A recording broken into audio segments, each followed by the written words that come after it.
What is going on, guys? My name is Taylor Stuber, and I'm here to break down this 4-game NBA slate on Draftkings Fanduel, and of course, the sponsor of this video, PrizePicks.com. Really appreciate you guys being here in general.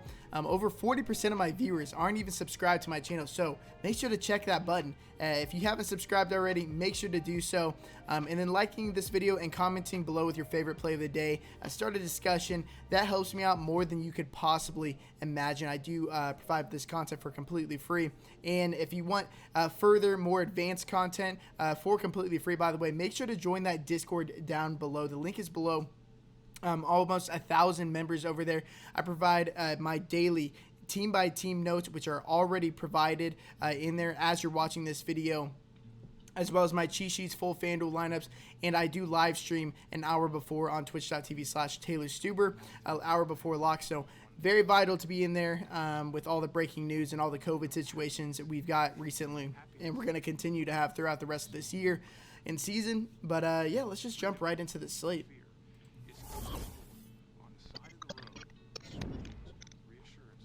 So we only have 4 games on the slate, a lot less than we're used to since it is a Saturday. The games are a bit more staggered. So the main slate starts at 6:30 p.m. Central Time and 30 minutes later than usual. But we will start off the Dallas Mavericks at whoops, I got the wrong notes up. We will start with the Charlotte Hornets at the Toronto Raptors at 218.5 over under. Raptors are 7.5 point favorites. The Raptors, they're going to be without Cody Zeller. Gordon Hayward is questionable. So he was a late scratch last game. Caleb Martin ended up starting in his place, played 24 minutes. But like I said and predicted in the video before, without Gordon Hayward, they're going to close with Rozier, Ball, Graham, Bridges, and Washington. That was the lineup we saw the most last time. And I would see a similar situation if Gordon Hayward does miss this game. Again, luckily it is the first game of the slate, so we will have that information ahead of time, and we'll be able to make correct pivots. So if Caleb Martin starts 3,500, I think he's a fine value play. There's not very many value plays as of right now, so Caleb Martin would be fine at 3,500. He's pretty active out there when he's on the court, so 3,500 would be more than cheap enough. But if Gordon Hayward's active, that really takes it out of pretty much everybody on this team. A couple of these guys are priced up a bit more as if Gordon Hayward were to be out. And then LaMelo Ball, of course, is worth mentioning on both sides. I think the upside is through the roof. Eventually, we'll see him playing 32, 34, 36 minutes sometime this season. And if you can predict that time at this price, he's going to blow that price out of the water. But we're going to have to wait for that Gordon Hayward news to really make some definitive predictions. Then we move over to the Toronto Raptors. Alex Len is questionable. He missed last game. Aaron Baines started in his place, but Nick Nurse, he's just been messing with that starting lineup, whether he's starting Aaron Baines at the 5, Alex Len at the 5, even pushing Pascal Siakam down to the 5, and then Norman Powell enters the starting lineup. But at the end of the day, he always ends up starting Chris Boucher in the second half after the first experimental lineup flops, and then they end up closing the game with Chris Boucher. So if Chris Boucher is going to continue to play 30-plus minutes at these current price tags, I absolutely love Chris Boucher.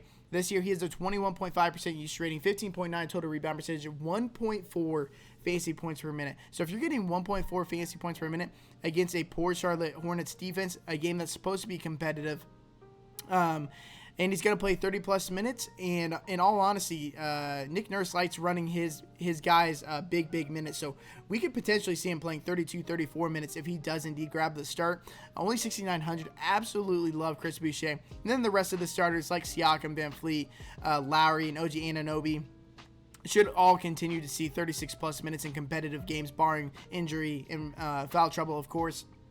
Last game, the second unit ended up running super hot, and so it cut into their minutes a bit more in the first half, but I would expect things to return to normal and then play 36-plus minutes again, so that makes them all fine cash plays. And honestly, GPP plays, because nobody ends up playing the Toronto guys ever, but they play a ton, and the production's very concentrated on that team. So we'll move over to the 76ers versus the Memphis Grizzlies at 212 over under. The 76ers are currently 3-point favorites. So the Sixers, they're going to be without Joel Embiid, Seth Curry, Mike Scott, freaking Korkmaz.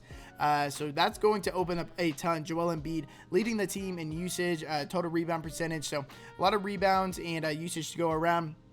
Ben Simmons, since the beginning of last year, a 21.8% use rating, 11.9 total rebound percentage, 36.1 assist percentage, averaging 1.2 fantasy points per minute without Joel Embiid on the court. And in the same scenario, Tobias Harris at 26.1% use rating, 12.8 total rebound percentage, 15.7 assist percentage, averaging 1.18 fantasy points per minute. They should play pretty big minutes, like in that 36-minute range. So they are both very, very viable on the slate. Ben Simmons, 8.4K is entirely too cheap. But Dwight Howard, he has started in the 2 games that Joel Embiid has missed this year. In the first game, Dwight Howard started. He was in severe foul trouble, and then the game ended up blowing out. So I would take that game with a grain of salt. But the second game was very, very interesting. Obviously, it was the game where they only had 8 active players, but really it was only 7 because Mike Scott was injured, but he ended up suiting up just so he could play. So there was really only 7 people in the rotation. And Dwight Howard ended up playing 35 minutes. Now, 35 minutes isn't something you should expect in this game, but it is worth noting that he is conditioned well enough, and Doc Rivers is willing to play him over 30 minutes. Now, that's something we wouldn't normally expect, but if we can expect 28 to 30 minutes around that range, Dwight Howard is an absolute smash play at $4,300. He has an 18.1% use rating, 22.8 total rebound percentage, averaging 1.1 fantasy points per minute without Embiid on the court. And I say without Embiid on the court because he has played some next to him. And on top of that, Mike Scott was the other guy getting run at the backup 5 in that first game that he started, and he's out. So it's only going to be him and Tony Bradley getting minutes at the 5, I would expect. So, yeah, I think that we see around 30 minutes from Dwight Howard, 4.3K, absolute smash play in my opinion. And then guys, without Seth Curry on the court, Shake Milton, Tyrese Maxey, their minutes are much, much more secure. Danny Green as well, because instead of bringing more guys off the bench to get into the rotation, they're just they're just giving more minutes to the guys that were already in the rotation. So Maxey, Milton, Danny Green, all viable plays today. Move over to the Memphis Grizzlies. Jaren Jackson Jr. is out, and John Morant is questionable. I would be almost completely off of this team if John Morant ended up playing in any sort of fashion, because if he comes back and he's limited and plays 22, 24 minutes, it really just muddies the water, because all of their prices are priced up as if he is out. And so if he's coming back, he's going to steal minutes, going to steal usage, assist percentage, going to steal everything from everybody. Wouldn't be on anybody on this team. But if he does miss, I'm still interested in Jonas Valanciunas. He's still only $7,000. He's completely taken back this starting role and minutes at the center spot. So he's playing around 30 minutes in competitive games. Now he gets a better matchup against Dwight Howard. Dwight Howard's still a good defender, but not nearly as good as Joel Embiid. So a bit better matchup for Jonas Valanciunas. And since the beginning of last year, without Morant and Jaren Jackson Jr. on the court, he has a 26.1% use rating, 21 total rebound percentage, 12.4 assist percentage, averaging 1.37 fantasy points per minute, and nobody is going to play him. Nobody is going to play him. There's a ton of good centers on this slate. A ton especially for a 4-game slate, but he's going to go virtually unowned. I had a good bit of him last time out, and he ended up scoring 50 fantasy points at single-digit ownership. Move over to the Detroit Pistons at the Miami Heat, a 205 over-under. The Heat are minus 0.5, minus half a point favorites. Killian Hayes for the Pistons is out. So a relatively healthy team, but Derrick Rose is returning from his 1-game absence. His minutes have come down this year. He's supposed to be on a 28 minutes limit, but he's really only been playing like low 20s minutes. So it's definitely weird seeing him in there. But if he was to ever return to that 28 minutes, he's way too cheap at 5.2K. He leads a team with a 30.3% use rating, 39.8 assist percentage, averaging 1.12 fantasy points per minute. So if we get a situation where Derrick Rose plays 28 minutes, he's going to be very, very low owned. I would absolutely love him in that scenario. We just really haven't seen it all that much lately. And then Jalon Wright, since Killian Hayes has been out, has been playing like 32 plus minutes a game. One of the games he was playing really, really poor, and so they cut his minutes back. But he's playing 30 plus minutes in games that even blow out. So Jalon Wright, not too bad of a play at 4.9K. Not the best point per minute producer, but definitely worth mentioning. And then Jeremy Grant, I believe he's the 4th in the league in minutes per game at 36.4. He second on the team with a 26.8% use rating, 9 total rebound percentage, averaging 1.09 fantasy points per minute. 7,400. I think there's a lot of upside in that price, but especially over here on Prize Picks, his over/under is only at 34. So I'm going to be slamming the over on him right now, trying to find some other plays. Hopefully some other plays open up so I can so I can add somebody to my board with Jeremy Grant. But if you guys really want to help me out, make sure to sign up and deposit using code Taylor, TAYLOR. Link is in the description below. You'll receive a 100% match bonus up to $100 instantly in your account. That really helps me out. And yeah, sites don't do that anymore. They don't give you 100% match bonuses like that anymore. So I would make sure to go and check them out. Move over to the Miami Heat. So, yeah, this situation is almost not even worth talking about until later. Jimmy Butler, Avery Bradley, Myers Leonard, they're all out. But Bam Adebayo, Tyler Hero, Gabe Vincent, Udonis Haslem, Maurice Harkless, Kendrick Nunn, and KZ Okpala are all questionable. True questionables. We have no idea what's going to happen with this team. If we get another thin rotation, I'm going to be all over these guys again.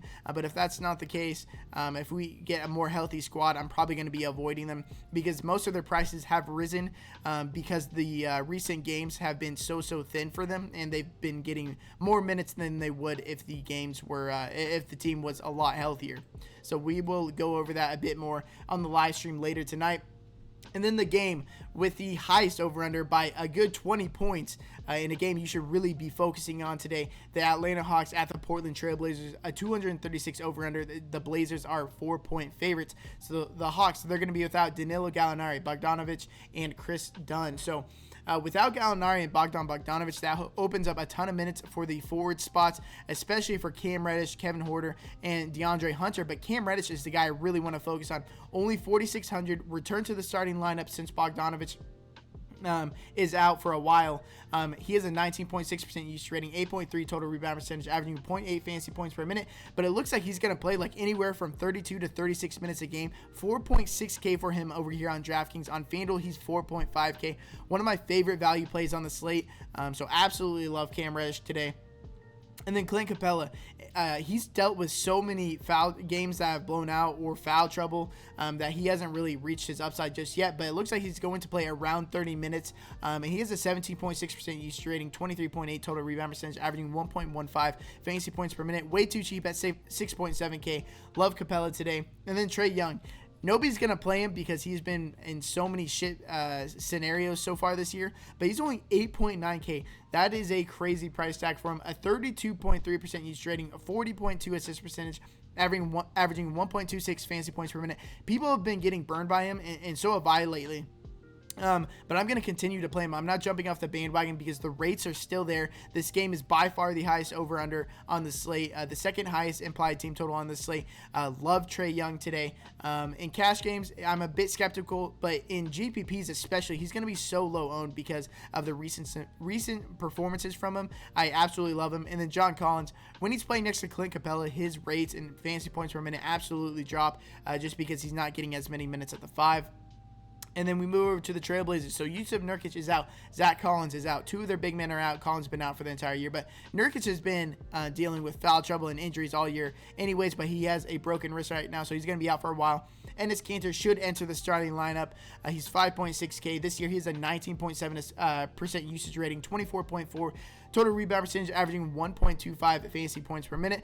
Now I expect him to play anywhere from like 26 to 32 minutes, like somewhere in that range. It's a pretty wide range because Harry Giles will get in the rotation as the backup 5, and we will also see Carmelo Anthony likely get minutes as the backup 5 because the last couple of games Nurkic has gotten hurt mid-game, and Carmelo Anthony has played some of the backup 5. So at 4.3K, not necessarily a cash game play, but in GPPs, if we saw a couple of games ago where he played the last 19 and a half minutes over Enes Kanter when Nurkic left the game. So if we get a similar situation like that, Carmelo Anthony can absolutely smash this price tag. But against a guy like Clint Capella, they're going to need the size of Enes Kanter. And Capella's really can't torture Enes Kanter like the more elusive big. So I think Enes Kanter are relatively safe. Love him today. And then Damian Lillard and CJ McCollum, two of my favorite spend-up options for sure. Both these guys are playing around 40 minutes per game in competitive games. So I love these guys. Damian Lillard averaging 1.28 fantasy points per minute. CJ McCollum averaging 1.32 fantasy points per minute. And I say it all the time. They're staggering their minutes more than ever right now and playing them more than ever right now. Now they get a pace-up matchup against the Atlanta Hawks, who are a bottom 3 defensive rating team. So absolutely love these guys. You're going to be getting to a lot of them today. And so these studs today aren't priced up all that much. So Lillard, McCollum, two of my favorite spend up options, but McCollum 8.3K. That's an embarrassing price tag. You should be slamming him into all of your lineups today. So I appreciate you guys being here. If you guys haven't already, make sure to subscribe, like this video, and comment below with your favorite play of the day. Let's start a discussion. If you guys have any questions, hit me up on Discord, hit me up on Twitter. Make sure to join all that stuff. It's completely free. And yeah, appreciate you guys being here. And until next time, peace.